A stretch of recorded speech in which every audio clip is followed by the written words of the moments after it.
$1.7 trillion, the largest deficit reduction in American history. Under the previous administration, the American deficit went up 4 years in a row. Because those record deficits, no president added more to the national debt in any 4 years than my predecessor. Nearly 25% of the entire national debt that took over 200 years to accumulate was added by just one administration alone, the last one. They're the facts. Check it out. Check it out. How did Congress respond to that debt? They did the right thing. They lifted the debt ceiling 3 times without preconditions or crisis. They paid American bills to prevent an economic disaster in the country. So tonight I'm asking the Congress to follow suit. Let's commit here tonight to the full faith and credit of the United States of America will never, ever be questioned. So some of my Republican friends want to take the economy hostage. I get it, unless I agree to their economic plans. All of you at home should know what those plans are. Instead of making the wealthy pay their fair share, some Republicans want Medicare and Social Security to sunset. I'm not saying it's a majority. Let me give you, anybody who doubts it, contact my office. I'll give you a copy. I'll give you a copy of the proposal. Shalom. First and foremost, I would like to give all praises to Yahweh, Bahashem, Yahweh Shai, Bahashem Ha, Rakakwadash, Ma'amad. Double honors to the apostles of Great Millstone and the elders. Double honors to my elders as well, Harwan, Banyasha Allah, Alliance Day and Cant. And salutations to the fellow Akim, our wife and children that believe in truth and sincerity. It's your brother, I thank y'all back to another lesson. Yahweh Tazaz edifying. Saw the clip I played before I started speaking, and I wanted to start off in the book of Mark, chapter 3, and verse 23. And he called them unto him and said unto them in parables, how can Satan cast out Satan? And if a kingdom be divided against itself, that kingdom cannot stand. And if a house be divided against itself, that house cannot stand. And if Satan rise up against himself and be divided, he cannot stand but have an end. We know that's what we're approaching, all right, the end. All right, we're fastly approaching the end. We seeing prophecy being fulfilled, all right, though it tarry, wait for it. And we hoping that all prophecy comes to pass. But as you can see, when Biden, all right, Sleepy Joe was speaking, half of the, I guess you can say Congress, or half of the building stood up and was clapping and congratulated as far as the Democratic party side. And then half of the building got up and was booing as far as the Republican side. And Sleepy Joe represents the Democratic Party. And he kind of threw a shot. Well, he did throw a shot at the Republican Party as far as what they asked for and what they're asking for, especially being in these times, in these trial times, being that they spoke of the debt ceiling and put the lady, the Treasury of the representative of the Treasury, pretty much of like the central banks, that lady Helen, or whatever her name is, that represents, the central banking family, and pretty much where the money is getting ready to move and get shifted, and how pretty much, the time is ticking to where America is, they're laddered themselves with thick clay, debt. I believe that's Habakkuk 2, chapter 2.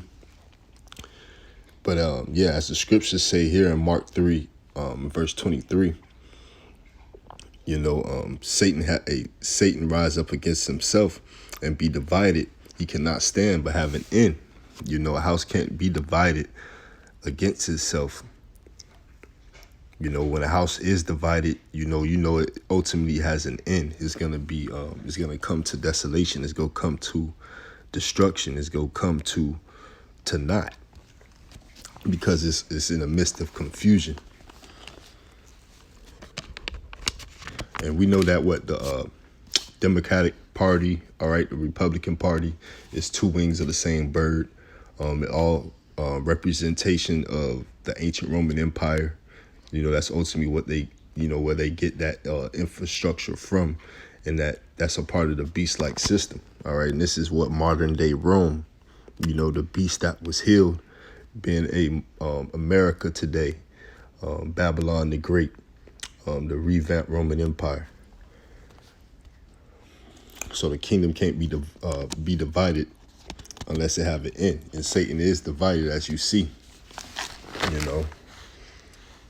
So seeing that these prophecies being fulfilled, and you know, they're coming into fruition, so to speak. The Lord is binding this devil up. This verse 27. No man can enter into a strong man's house and spoil his goods, except he will first bind the strong man, and then he will spoil his house. You know, and that's what he did to us. But as he did to us, that's what ultimately is going to come upon him. You know, and that's what the Lord is doing as these other nations is rallying around him. All right. Getting intel and plotting and planning when it comes to World War III, as the second world has passed and the third world coming quickly. Esau is all in array and in confusion over here in his land, in his kingdom, because it's coming to naught. It's coming to an end. It's Job chapter 4. And I'll start at verse 17. Shall mortal man be more just than Yahweh, Bahashem Yahweh Shai? Shall a man be more pure than his maker? Behold, he put no trust in his servants, and his angels he charged with folly. You know, and Esau, he play as God and sit in the temple as God. And I believe that's 2 Thessalonians chapter 2, and make no mention of God. All right, he play as if the true power don't exist, and he play as he's the power, as like a smoke screen, and he exalt nothing but wickedness. And he's just a mortal man. So the Lord is not going to let that continue on, even though he let it stretch out for a certain amount of time. Only he who will let until he be taken out of the way, you know, roughly paraphrasing, so to speak.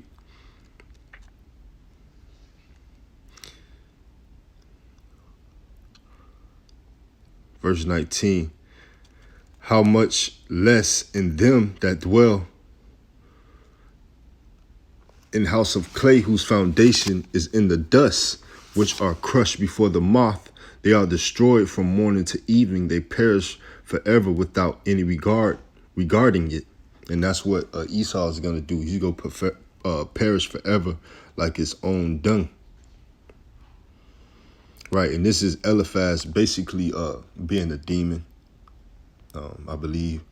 You know, basically trying to put Job in that confusion. But we know Job kept his integrity. Why? Because he had the covering of Yahweh Ba'ashem Yahweh Shai. He believed on Yahweh Ba'ashem Yahweh Shai. You know, Eliphaz basically, he was a Temanite. Eliphaz representing what my God is of pure gold, of fine gold.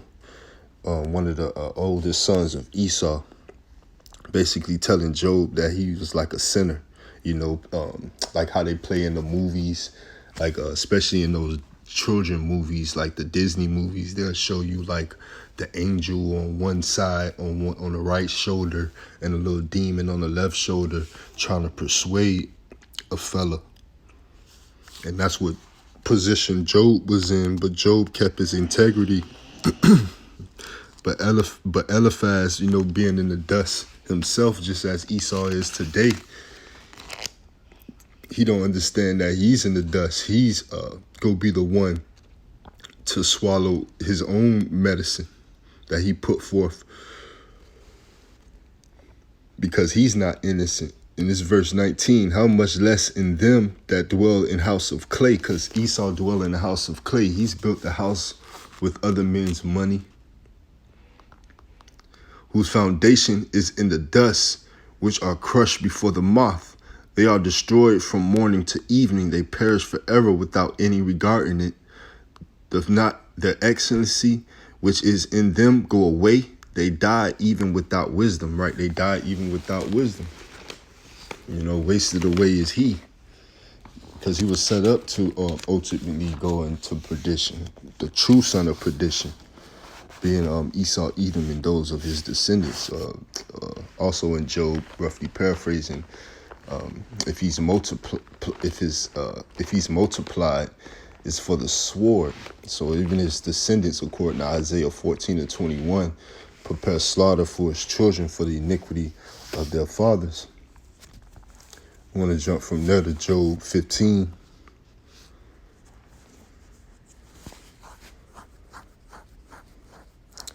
I start at verse 2. Should a wise man utter vain knowledge and fill his belly with the east wind?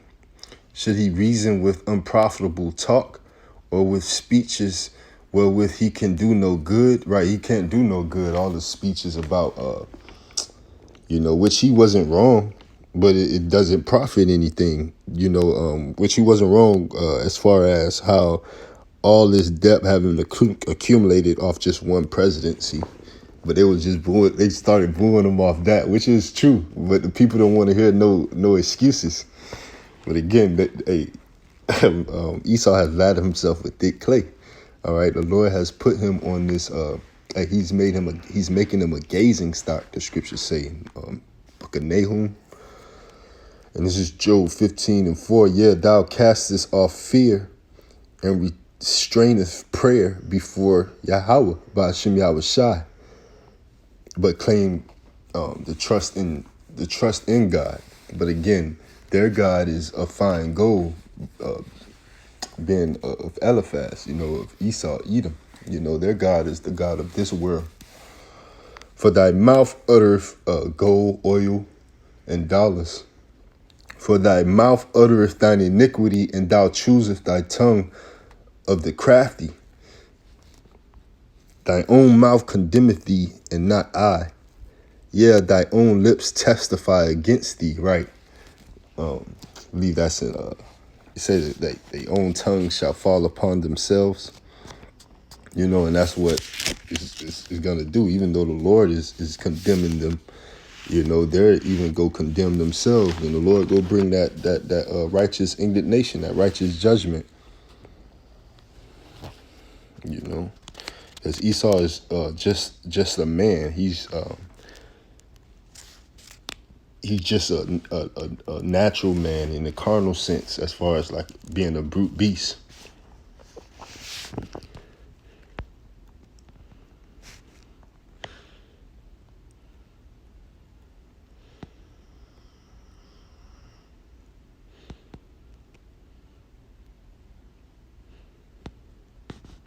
Isaiah 24:3, the land shall be utterly emptied and utterly spoiled, for the Lord has spoken this word. The earth mourneth and fadeth away, the world languished and fadeth away. The haughty people of the earth do languish. The earth also is defiled under the inhabitants thereof, because they have transgressed the laws, changed the ordinance, broken the everlasting covenant.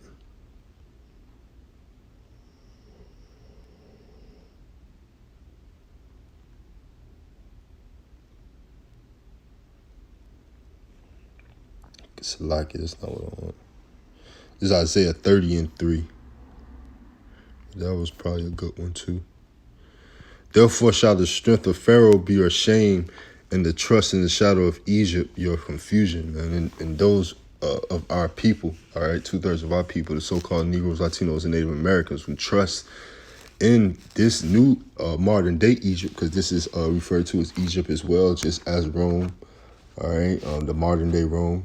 All right, this is the modern day Egypt. All right, according to Revelations 11:8.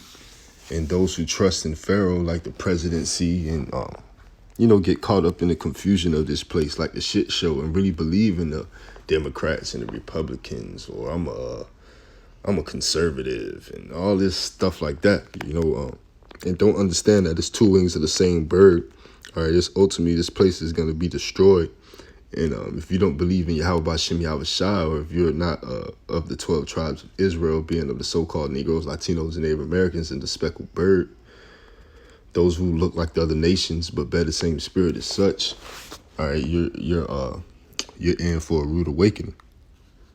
All right, you're pretty much dwelling in the dust, just as Esau, and that dust is gonna bring you to your demise. All right, that confusion is gonna bring you all the way to your demise. All right, it's gonna rock you to sleep, and 2/3 of our people are gonna be asleep to the salvation that's being presented to them. All right.